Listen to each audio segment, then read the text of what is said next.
सुप्रभात बच्चों, आज हम आपकी पाठ्यपुस्तक हिंदी के पाठ 18 का अध्ययन करेंगे, जिसका शीर्षक है राम और सुग्रीव की मित्रता। तो चलिए पाठ को पढ़ते हैं और जानते हैं राम और सुग्रीव की मित्रता के बारे में सभी बातें विस्तार पूर्वक। पाठ को शुरू करते हैं। पाठ 18 राम और सुग्रीव की मित्रता। मतंग ऋषि ऋष्यपुर मुख पर्वत पर तपस्या करते थे। दुदुम्बी नामक राक्षस भैंसे का रूप धारण करके किष्किंधा आया और बाली को युद्ध के लिए ललकारने लगा। तो घटना है मतंग ऋषि की, जो कि ऋष्यमुख पर्वत पर तपस्या कर रहे थे। तभी एक राक्षस आता है दुदुम्बी नाम का, जो कि भैंसे का रूप धारण कर आया था और किष्किंधा पर है ये जगह, और बाली को युद्ध के लिए बुलाने लगा था। बाली ने भैंसे के सींग पकड़कर उसे पृथ्वी पर पटक दिया और सिर को मरोड़कर अलग कर दिया तथा उसे हाथ में लेकर फेंक दिया। तो बाली ने क्या करा, उसके सींग पकड़े, उसे जमीन पर मार दिया, पटक दिया, सिर को तोड़ दिया और उसको हाथ में लेकर फेंक दिया। ऊंचाई से फेंकने के कारण वह मतंग ऋषि के आश्रम में आकर गिरा। उसके सिर से बहुत सा रक्त भी वहां गिरा। तो जो ऊंचाई से फेंका था उसने, तो वो मतंग ऋषि के आश्रम में आ जाता है और बहुत सारा खून भी निकलने लगता है। रक्त को देखकर ऋषि को क्रोध आ गया और उन्होंने बाली को शाप दिया कि आज से यदि तू यहाँ आएगा तो तेरा मस्तक फट जाएगा। इसी शाप के भय से बाली ऋष्यमुख पर्वत पर नहीं जाता था और भाई के भय से सुग्रीव वहां अपने प्राणों की सुरक्षा कर सका। तो ये मतलब घटना है कि क्या हुआ, तो जो मतंग ऋषि थे ना बच्चों, उन्होंने श्राप दे दिया कि अगर तू यहाँ पर आएगा तो तेरा सिर फट जाएगा। इसीलिए वो ऋष्यमुख पर्वत पर नहीं जाता था और बाली से बचने के लिए उसका भाई जो सुग्रीव था वो ऋष्यमुख पर्वत पर रहा करता था। ऋष्यमुख पर्वत से सुग्रीव ने देखा कि दो धनुर्धर वीर पर्वत की ओर चले आ रहे हैं। तो ये बच्चों घटना है जब राम और लक्ष्मण वन में घूम रहे थे, सीता जी का अपहरण हो गया था। तो ऋष्यमुख पर्वत से ही सुग्रीव देता है कि दो धनुर्धारी, धनुष को धारण करने वाले वीर पर्वत की ओर आ रहे हैं। उसे शंका हुई कि कहीं बाली ने तो उन्हें नहीं भेजा है। पहले उसे शक होता है कहीं बाली ने तो नहीं भेजा, क्योंकि बाली और सुग्रीव में क्या रहती थी, शत्रुता रहती थी। बाली ने उसकी पत्नी का भी हरण कर लिया था, किसकी, सुग्रीव की। बाली उसका बड़ा भाई था और उससे शत्रुता रखता था, दुश्मनी थी। बाली के भय से सुग्रीव ने हनुमान से पता लगाने के लिए कहा। हनुमान की बुद्धि और उनके बल पर सुग्रीव को विश्वास था, तो उसे डर था कि कहीं बाली ने तो इन दोनों युवकों को नहीं भेजा। इसलिए वो हनुमान जी से कहता है कि जाओ पता करके आओ ये दोनों कौन है। सुग्रीव को हनुमान जी पर पूरा विश्वास था। वेश बदलकर हनुमान राम लक्ष्मण के पास गए। उन्होंने शिष्टता के साथ प्रणाम किया और रामचंद्र जी से पूछा। तो हनुमान जी क्या करते हैं, अपना वेश बदल लेते हैं, ब्राह्मण का वेश धारण कर जाते हैं राम लक्ष्मण के पास। बहुत ही शिष्टाचार, बहुत अच्छे से आचरण करते हैं। पूछते हैं, आप इस वन में क्यों घूम रहे हैं? नर वेश में कोई देवता है या कहीं के राजकुमार? अगर राजकुमार हैं तो मुनियों का सा वेश क्यों बना रखा है? मैं पवन पुत्र हनपान हूं और पंपापुर के राजा बाली के छोटे भाई सुग्रीव का सेवक हूं। सुग्रीव बड़े धर्मात्मा और बुद्धिमान हैं। उन्होंने मुझे यहाँ भेजा है। आपसे मिलकर उन्हें बड़ी प्रसन्नता होगी। वो पूछते हैं, सारा कुछ पूछते हैं कि वन में क्यों घूम रहे हो, अगर क्या तुम देवता हो, क्या राजकुमार हो तो मुनि जैसे कपड़े क्यों धारण कर रखे हैं? मैं अपना परिचय देते हैं, मैं पवन पुत्र हनुमान हूं और पंपापुर के राजा जो बाली हैं उनके छोटे भाई सुग्रीव का मैं सेवक हूँ। बहुत ही बुद्धिमान है वो और धर्मात्मा भी है, धर्म का आचरण करने वाले हैं। उन्होंने मुझे आपके पास भेजा है, आपसे मिलकर उन्हें खुशी होगी। हनुमान की बातें सुनकर लक्ष्मण बोले, हे हनुमान, ये कौशल देश के राजा दशरथ के सबसे बड़े पुत्र राम हैं। मैं इनका छोटा भाई लक्ष्मण हूँ। पिता की आज्ञा से हम 14 वर्ष के लिए वन में रहने के लिए निकले हैं। साथ में भाई राम की धर्म पत्नी सीता जी भी थी। पंचवटी के आश्रम से कोई दुष्ट राक्षस उन्हें हर ले गया है। हम दोनों उन्हीं को खोज रहे हैं। कबंध ने सुग्रीव की प्रशंसा की थी, उनकी सहायता मिल जाए तो काम बने। जब हनुमान जी की बातें लक्ष्मण सुनते हैं तो वो बताते हैं कि ये कौशल देश के राजा दशरथ के पुत्र श्री राम हैं। मैं लक्ष्मण हूँ, इनका छोटा भाई। हमारे साथ इनकी राम की धर्म पत्नी सीता जी भी थी और हम 14 वर्ष के लिए वनवास पर निकले हैं। पंचवटी में हम रह रहे थे, वहां से कोई राक्षस उन्हें ले गया है अपहरण कर और हम उन्हीं को खोजते हुए यहाँ आए हैं। जब कबंध मतलब एक राक्षस है, जिसको राम ने ही मारा था, उसने बताया था कि उसने सुग्रीव की प्रशंसा की थी और कहा था कि उनसे सहायता मिलेगी हमें। हनुमान ने समझ लिया कि राम और सुग्रीव दोनों की दशा समान है, दोनों को एक दूसरे की मदद चाहिए, इसलिए दोनों में मित्रता हो सकती है। इसलिए वे राम लक्ष्मण को लेकर ऋष्यमुख पर्वत के शिखर पर जा पहुंचे। हनुमान ने सुग्रीव को राम का सारा हाल बताया और राम को सुग्रीव का, फिर अग्नि को साक्षी करके दोनों की मित्रता कराई। तो ये बात जो हनुमान समझ गए कि दोनों की स्थिति एक जैसी है, क्योंकि राम की पत्नी भी नहीं है और सुग्रीव की पत्नी भी नहीं है, दोनों एक दूसरे की मदद कर सकते हैं, उनमें दोस्ती हो सकती है। और फिर वह ऋष्यमुख पर्वत पर राम लक्ष्मण को लेकर जाते हैं, सारी बातें सुग्रीव को बताते हैं और अग्नि को गवाह बनाकर दोनों की दोस्ती कराते हैं। राम और सुग्रीव में बातें होने लगी। सुग्रीव ने सीता जी की खोज कराने का आश्वासन दिया और सीता जी के गहने गहने की पोटली लाकर दिखाई। राम ने उन्हें तुरंत पहचान लिया। तो दोनों आपस में बातें करते हैं, वो उन्हें पूरा भरोसा दिलाते हैं कि वो मदद करेंगे और एक गहनों की पोटली देते हैं, जो कि जब सीता जी आकाश मार्ग से जा रही थी उन्होंने पैक की थी, तो राम उन्हें पहचान लेते हैं।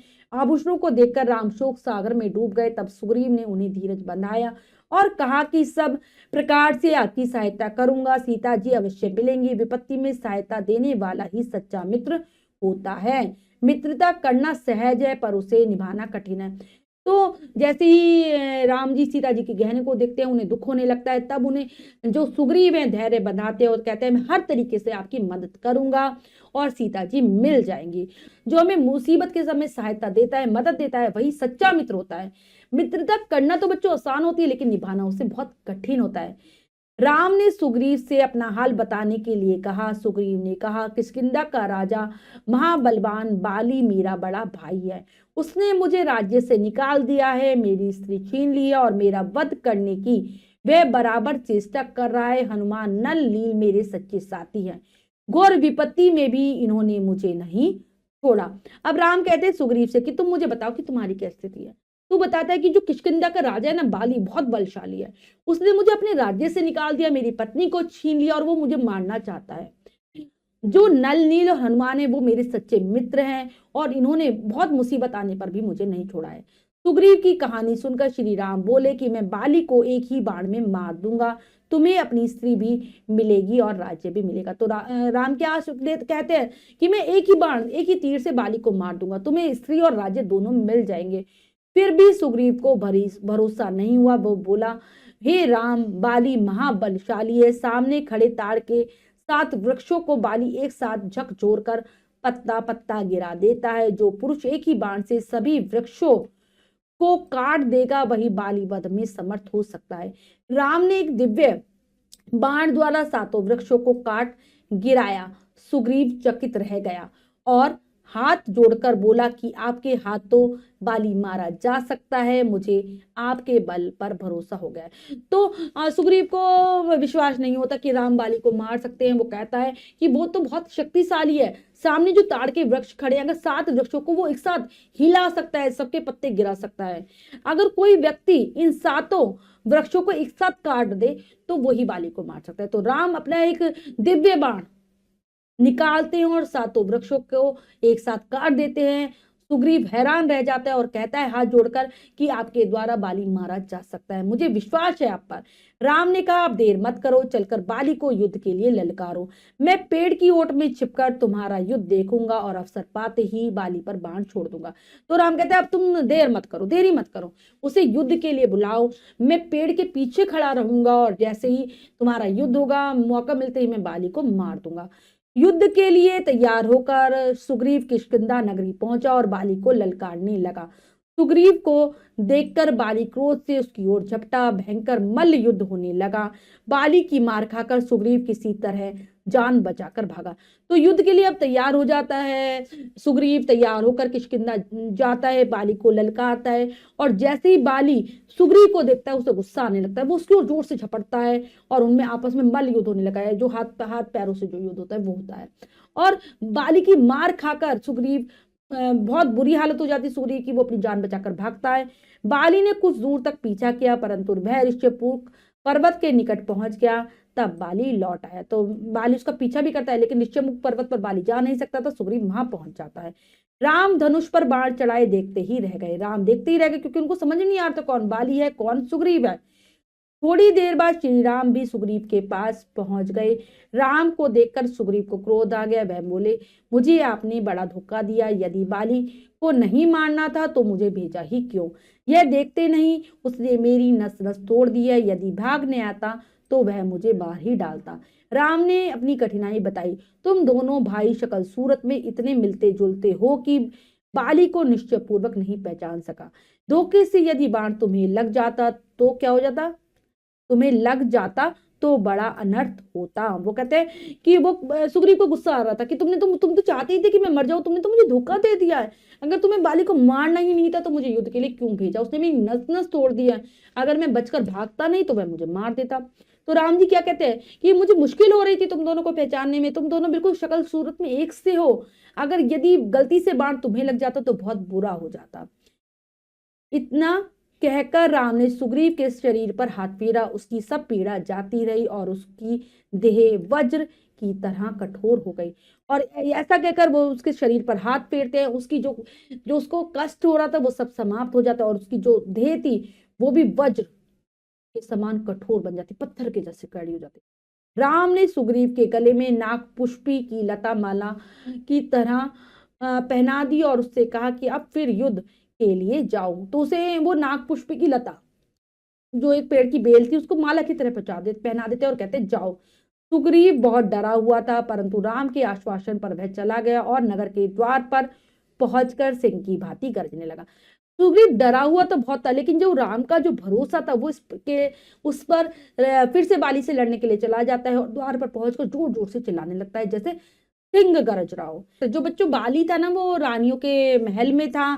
सुग्रीव की आवाज सुनकर वह पैर पटकता हुआ दौड़ा। बहुत उसे गुस्सा आया। वो अपने पैरों को जमीन पर पटक पटक कर आने लगा। बाली की स्त्री तारा बड़ी बुद्धिमती थी। उसने सोचा कि अभी अभी सुग्रीव हार कर भागा है, इतनी जल्दी फिर कैसे ललकार रहा है? जरूर कोई ना कोई बलवान योद्धा उसके पीछे है। तो जो बाली की पत्नी थी तारा बहुत ही बुद्धिमान थी। वो सोच लेती है कि अभी तो हार कर गया है सुग्रीव, इतनी जल्दी फिर से कैसे आ गया? जरूर इसके पीछे कोई शक्तिशाली योद्धा है। इसीलिए उसने बाली को जाने से रोका और कहा कि मैंने अंगद से सुना है कि अयोध्या के दो वीर राजकुमार इधर आए हैं। कौन जाने सुग्रीव से उनकी मित्रता हो गई हो, आप इस समय न जाएं।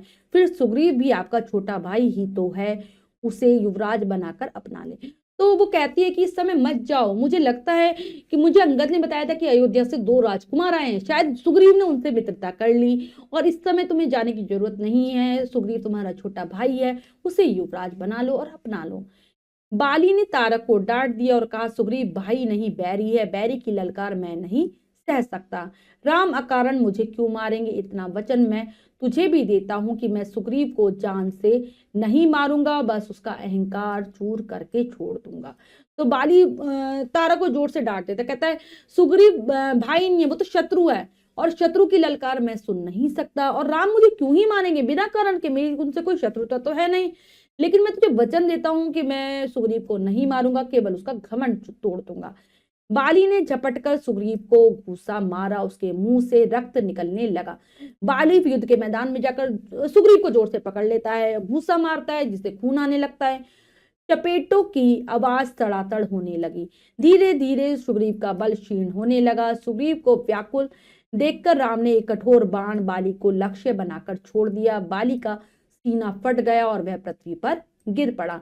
तो बहुत जोर से आपस में लड़ाई होने लगती है। जो सुग्रीव की जो शक्ति थी वो कमजोर पड़ने लगती है। तब राम एक बाण चलाते हैं, बाली को लक्ष्य बनाकर, मतलब उसको निशाना साध कर उसको मारते हैं और बाली की छाती फट जाती है और वह जमीन पर गिर जाता है।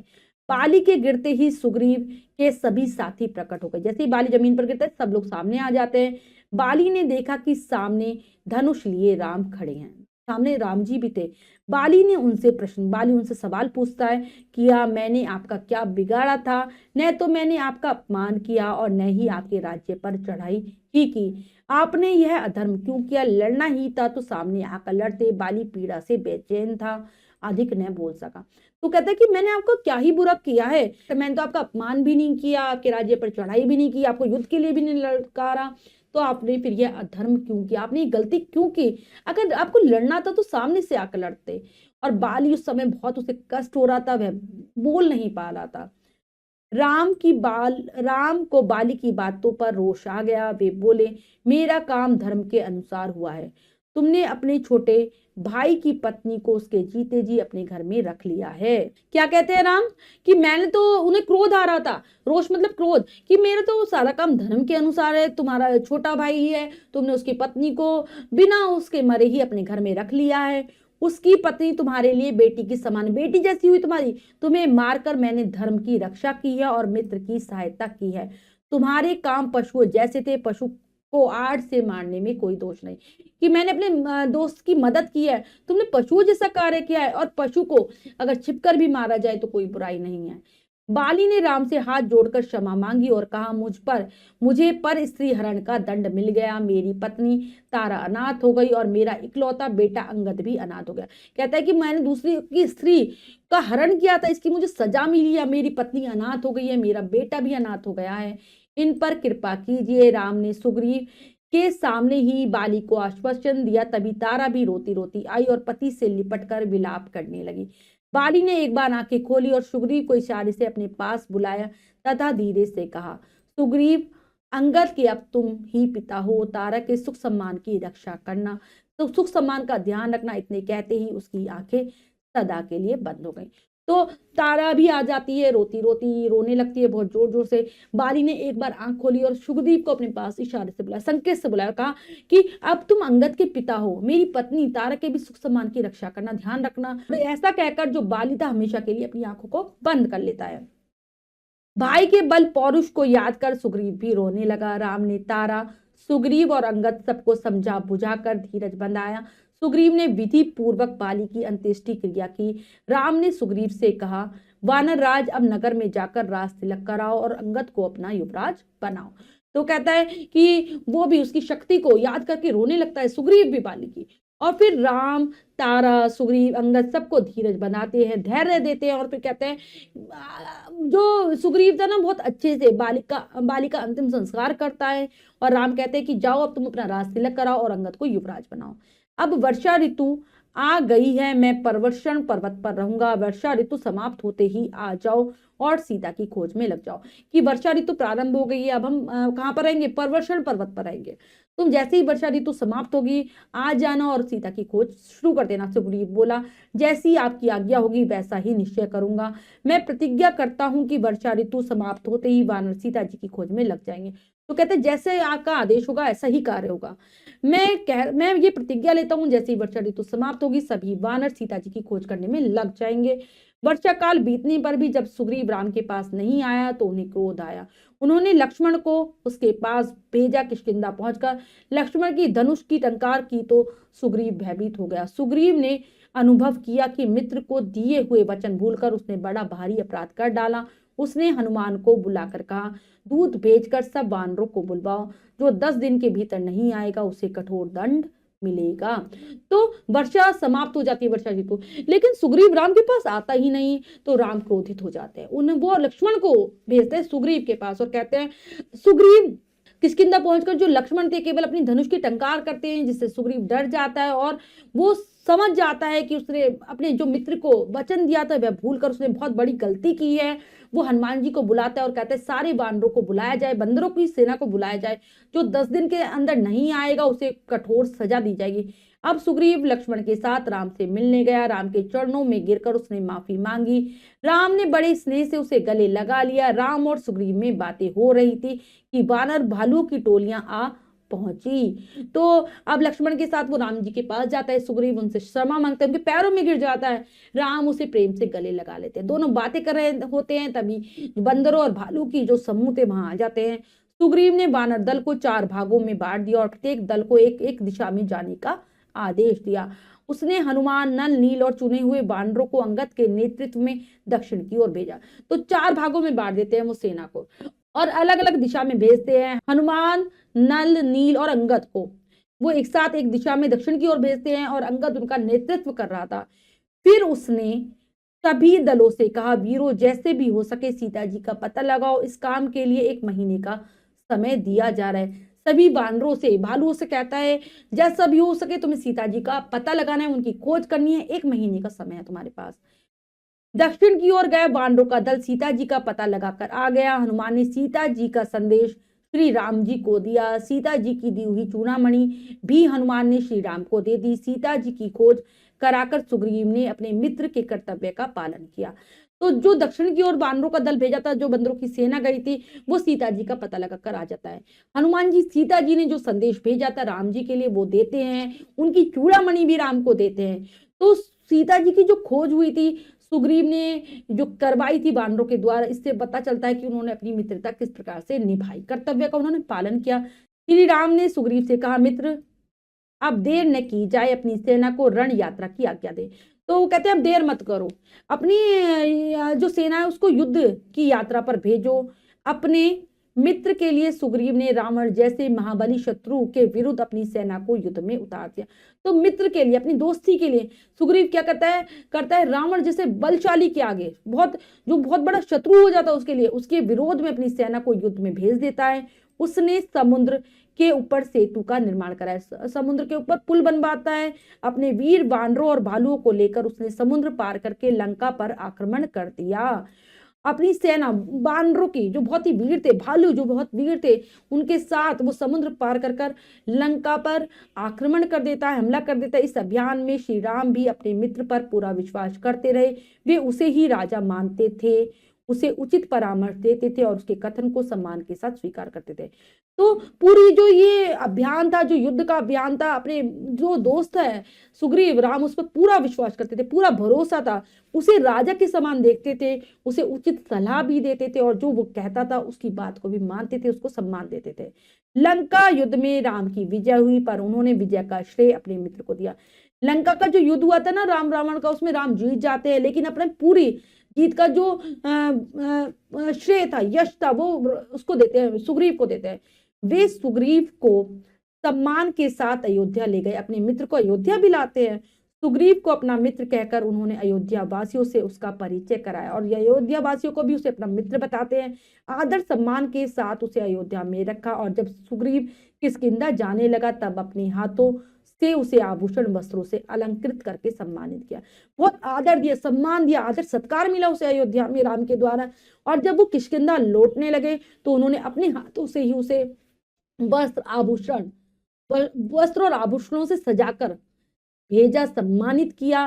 राम और सुग्रीव की मित्रता में हमें मित्रता का आदर्श रूप देखने को मिलता है। यह केवल राम और सुग्रीव की मित्रता ही नहीं थी, उत्तर भारत और दक्षिण भारत की मित्रता थी।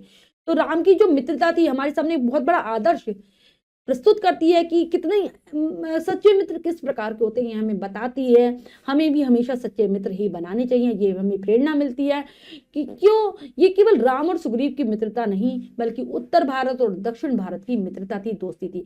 लेखक है ब्रजभूषण शर्मा। तो बच्चों हमने जाना कि मित्रता क्या होती है। राम और सुग्रीव की मित्रता पाठ को पढ़कर हमें भी अपने जीवन में ऐसे ही मित्रों को बनाना चाहिए। अब हम पाठ के शब्दार्थ कर लेते हैं।